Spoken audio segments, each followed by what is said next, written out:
안녕하세요. 오랜만에 영상으로 인사 다시 드리게 됐습니다. 교정하는 김반장입니다. 자, 오늘은 우리 치과에서 가장 중요하게 생각하는 양치질 방법에 대해서 자세히 설명드리도록 하겠습니다. 양치질 방법에 대해서 교육을 받아보신 적이 있을까요? 곰곰이 생각해보면 유치원 이후로는 양치질 방법에 대해서 배웠던 적은 없는 것 같아요. 하지만 모든 사람은 다 양치질을 하고 있죠.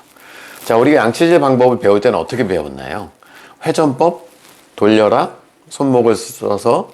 하지만 요즘 여러 논문에서 얘기하기를 회전법은 양치질 방법 중에 가장 효과가 떨어지는 방법이라고 얘기하고 있습니다. 자, 그러면 양치질을 도대체 어떻게 하라는 얘기일까요?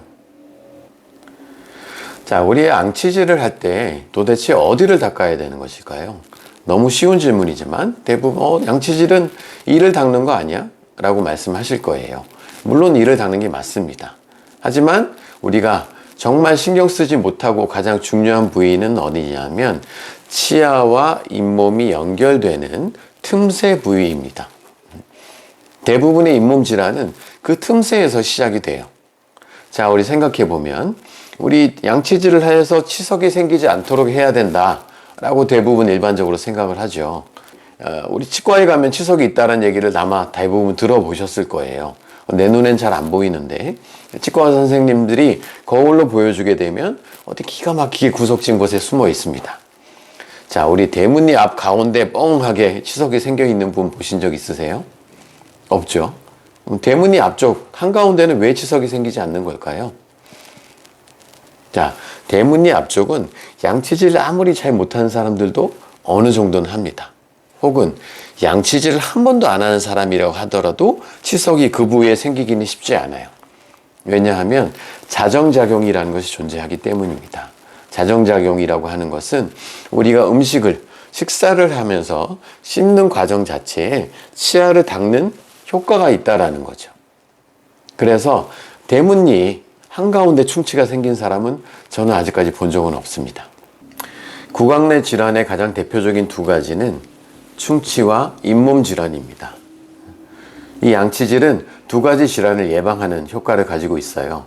충치도 물론이고 잇몸 질환을 예방한다라는 개념을 가지는 것이 굉장히 중요합니다.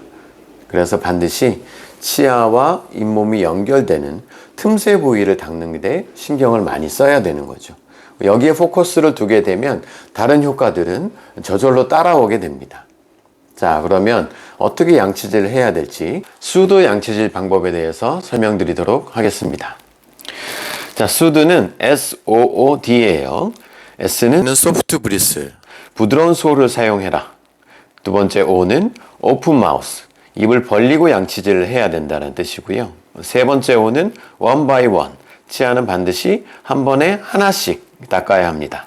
마지막 D는 deeper the gum, 잇몸 깊숙이 칫솔을 위치시켜야만 된다라는 뜻이에요.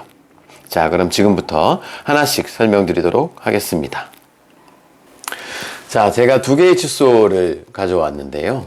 아마 제가 오른손에 들고 있는 칫솔은 가정에서 일반적으로 많이 쓰고 계신 칫솔의 모양이 아닐까 싶고, 왼쪽 칫솔은 제가 오늘 사용할 칫솔입니다. 자, 두 개의 칫솔을 비교해 보게 되면, 자, 앞에서 볼 때 오른쪽 칫솔은 굉장히 좀 느슨한, 루스한 구조를 가지고 있고, 왼쪽 칫솔은 굉장히 콤팩트한 모를 가지고 있습니다. 자, 그리고 모의 느낌을 한번 보자면, 자, 모를 이렇게 움직일 때 굉장히 부드럽게 느껴지고요. 자, 이쪽 솔은 좀 뻣뻣한 느낌을 주게 돼요. 영상으로는 잘 느껴지시지 않겠지만 이걸 손등에 한번 눌러보게 되면 이쪽 솔과 이 부드러운 솔은 확연히 다르게 느껴집니다. 솔이 부드러워야 하는 이유는 우리가 솔을 치아를 닦는 것도 물론 중요하지만 치아와 잇몸 사이의 틈을 닦는 것이 굉장히 중요합니다. 근데 솔이 뻣뻣하게 되면 잇몸이 아프기 때문에 솔을 잇몸 깊숙이 위치시키는 것이 어려워요. 위치시킨다고 하더라도 너무 아프니까 내가 의식하지 않더라도 솔이 아픈 곳을 비껴가게 됩니다. 그럼 실제로 우리가 제대로 닦아야 하는 타겟 부위를 솔이 벗어나게 되는 거죠. 그래서 잇몸 부위를 닦더라도 잇몸에 자극이 되지 않을 정도로 부드러운 솔을 이용하는 것이 굉장히 중요합니다. 자, 두 번째로는 양치질을 할 때는 입을 벌리고 닦아야 돼요. 입을 벌리는 이유는 입을 벌려야만 내가 어느 부위를 닦고 있는지 정확하게 느낄 수 있어요.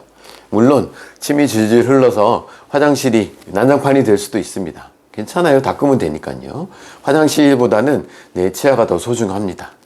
자, 그래서 입을 반드시 벌리고 거울을 볼 수 있으면 더더욱 좋을 거예요. 거울을 보면서 내가 어느 치아를 닦고 있는지 정확하게 느끼면서 이를 닦는 것이 중요합니다. 세 번째, 치아를 하나씩 닦으라는 겁니다. 자, 치아는 우리가 상하 좌우 사랑니를 제외한다면 7개의 치아를 가지고 있어요. 그럼 7, 4, 28, 28개의 치아를 한 번에 하나씩 닦으라는 의미입니다. 치아를 한 번에 하나씩 닦으라는 의미인데요. 자, 우리 칫솔 사이즈를 보게 되면 칫솔 모가 이렇게 머리 부분이 큰 애도 있죠. 자, 이 정도로 칫솔 모가 크면 한 번에 여러 치아를 한꺼번에 닦을 수 있으니까 훨씬 더 효율적인 도구가 아니냐라고 생각할 수도 있습니다. 하지만 세상 일이 그렇게 쉽지는 않죠. 칫솔을 키워서 모든 문제가 해결이 될 수 있다면 칫솔은 다 커졌을 거예요. 작은 칫솔이 있을 이유가 없습니다. 하지만 애석하게도 칫솔은 작으면 작을수록 더 효율적으로 치아를 닦을 수 있어요. 대신에 여러 부위를 나눠서 해야 된다는 번거로움이 분명히 존재합니다. 하지만 한 번에 하나의 치아를 닦아야만 실제로 제대로 된 양치질이 될 수 있음에는 분명합니다. 자, 마지막 네 번째는 칫솔을 잇몸 깊숙이 위치시켜라입니다. 그 유명한 영상 있죠. 차인표 씨가 분노의 양치질을 해서 막 왔다 갔다 하는. 자, 그때는 어떨까요? 물론 연기이기는 하지만 실제로 잇몸이 칫솔을 스칠 수는 없어요. 그 정도로 세게 잇몸을 닦는다면 피투성이가 되겠죠. 자, 보통 사람들이 치아를 닦는다는 느낌으로 양치질을 합니다. 하지만 우리가 생각을 조금 바꿔야 돼요. 치아를 닦는다는 느낌이 아니라 잇몸을 닦는다는 느낌으로 양치질을 해야 됩니다. 자, 이 말은 치아를 닦지 않아도 된다, 닦지 말라는 의미가 아닙니다. 하지만 잇몸을 닦는다는 느낌으로 양치질을 하게 되면 치아도 더 효율적으로 깨끗하게 닦아낼 수 있습니다.